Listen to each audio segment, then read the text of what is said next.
Welcome back to PCTV Reports. I'm Brendan O'Leary. Utah is home to thousands of wild horses, 5,000 to be exact. However, that number is almost double what the BLM, the Bureau of Land Management, has identified as a manageable number. We take you inside the story of Utah's horse management problems and where we can go from here. My name is Lisa Reed, and I'm the Wild Horse and Burro Public Affairs Specialist for the state of Utah. The Wild Horse and Burro program has established appropriate management levels for all the herd management areas throughout our program. And in our state, the numbers for Utah, the appropriate management level for horses and burros is around 2,500. We are currently sitting at about 5,000, a little over 5,000 horses and burros in our state. The problems that we have seen having too many horses on the range is that the horses go outside of their herd management areas, which cause safety issues, problems. They encroach on private lands, other agency lands. We see a degradation in the forage and the range. And our goal for the Bureau of Land Management Wild Horse and Burro program is to always have healthy horses on healthy rangelands. And when the numbers get so out of control or so overpopulated, it makes it very difficult for the range to sustain itself or regenerate every year that it should, simply because of the lack of water that we receive each year. Some of the impacts that we've seen to the horses have been body conditions. When the numbers are so high, their body conditions get really low.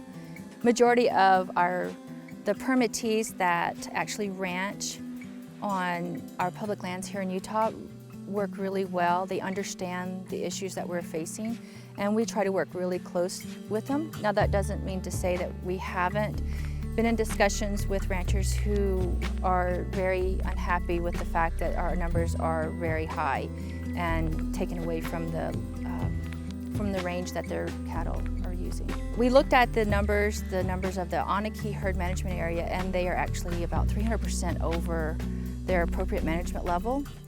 The horses' body conditions look really good, but we do realize that if we were to have a hard winter, then that would definitely impact their body conditions. We haven't proposed a gather on this area. We just stated the facts that the horses were over. In order for us to get down to the lower end of AML, we would have to remove certain numbers. So we just basically stated the facts.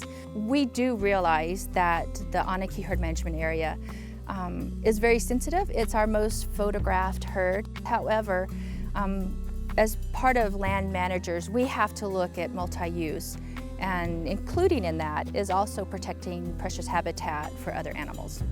Right now, one of the tools that we have used in the Anakies is the PZP-22 birth control.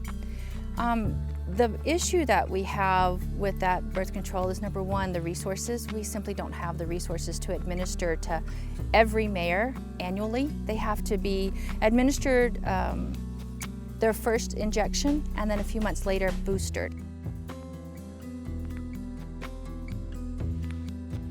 The Wild Horse and Burro Act, the 1971 Act, allowed for euthanasia of horses that were unwanted or unadoptable. Over the years, riders have been placed on the BLM. Appropriations riders have been placed that prohibited us from using that tool. If that was a tool that we had, it would definitely allow us to start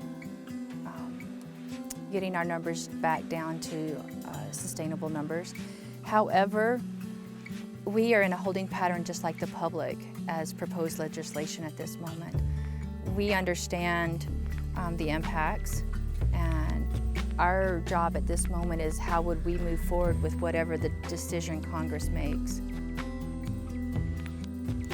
Representative Chris Stewart of Utah's 2nd District has been a proponent of euthanization and authored an amendment in July of 2017 which removed language from the Interior Department's budget that prohibited the destruction of healthy horses.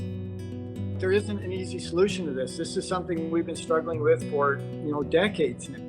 But what I do know is that what we're doing is unsustainable. It's unsustainable for these animals. If you have a compassionate heart, then you want to help with this.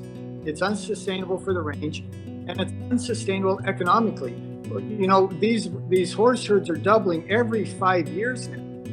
And the BLM is going to spend $1 billion in the near future, $1 billion a year to take care of these animals, the ones that they put in corrals.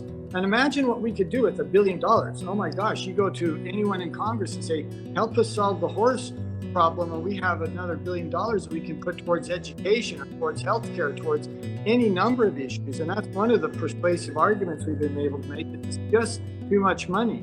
And unfortunately, like I said, you've got to be able to manage these herds just like you manage the other wildlife. And look, there's an analogy that works on it. That is, you have humane societies all across our country who have this necessary but really horrible task of having to euthanize. But what we're doing with these horses is the equivalent of putting a dog in a cage at the Humane Society and just quit feeding it until it's dead. And that's what we're doing with these horses, is we're starving to death. And I just think there's a more compassionate way, not only for the horses, but for all of the other wildlife around them as well. And none of us like that, but unfortunately it's necessary. Not everyone agrees that lethal measures are needed to curb these horse populations. Many wild horse advocates believe that increasing contraception efforts is the better way forward. I'm Jim Schnapel with Wild Horses of America Foundation. We're a nonprofit based in Salt Lake City, Utah. We work with the BLM to dart the wild horses of the Anakie, which are right here behind us. We're out here in the West Desert, about 90 miles from Salt Lake City. And typically BLM asks that we stay about 80 to 100 feet away from the horses, but as you can see, these horses are a little unique for wild horses in that they've moved right in on us. Here on the Anakie, they would like to see somewhere between 121 and about 210 horses. Right now we have about 450, and probably a few more than that with the most recent full crop. And they had just recently proposed to come in and round up about 75% of those. We feel that rounding up that many horses would be devastating for the herd. We feel like this range can easily sustain a higher number than what is set as appropriate management level. But in the meantime, we also think that we can have more healthy horses out here without having negative impacts with other users. Traditionally, BLM has operated under the management policy of coming in, and once a herd area has exceeded a certain number, they'll come in, do a roundup and removal, and those horses go into, well, hopefully the goal was to go into an adoption system. Traditionally, adoption has not kept up with those numbers, and so we've ended up with quite a few extra horses in holding, about 45,000 right now. Each horse costs the taxpayer about $48,000 if it stays in holding for the rest of its life. About 4 or 5 years ago, we started talking with the BLM about trying to get into the contraception program. They had identified the Anakie herd as a good one. So we've started coming out with the BLM, and we dart them with PZP, it's porcine zona pellucida, with the goal of trying to control those number of horses, the growth rate on the range, so that BLM doesn't have to come in and remove them and take them off. The way PZP works is that you have to have a primer dose, and then you have a booster dose that you can follow up 2 to 4 weeks thereafter. Once a horse has been treated, you only have to go back out and get her once per year. Unfortunately, some of the horses, unlike the Anakie, are a little more difficult to get to. So some of the pushback we get from BLM and other folks is that it's not a viable solution for America's horses because it's not long-acting enough, and you have to get out to them every year. With that said, there are a lot of volunteers who are trained to dart horses who would be willing to spend their time and their money to go out and dart these horses for the BLM. During the evolution of BLM's transitioning management plans, they have been a lot more proactive in implementing fertility control plans. However, with that said, I think it falls far short of where it needs to be. And we'd like to work with them, as with other groups, to greatly enhance the use of PZP. Lately in the news, there's been a pretty big proposal running through Congress to solve the problem of the 45,000 horses in holding by allowing what we call humane euthanasia, which probably means being sold off for slaughter. Our group is not in support of that. We think that that's the wrong answer. If you care to torture yourself with Googling, you can look at horse slaughter videos, and they're pretty horrendous. No one seems to have figured out how to do it humanely, for one.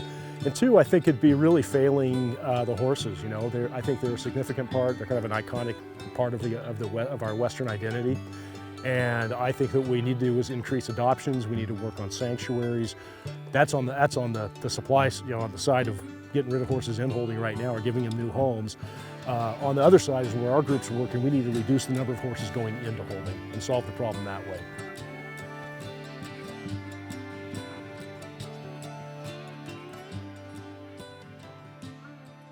We hope you found that segment informative. If you wanted to learn more about Wild Horses of America Foundation, visit wildhorses.org, or if you're interested in learning what you can do to adopt a horse, visit blm.gov. I'm Brendan, this is PCTV Reports, and thanks for watching.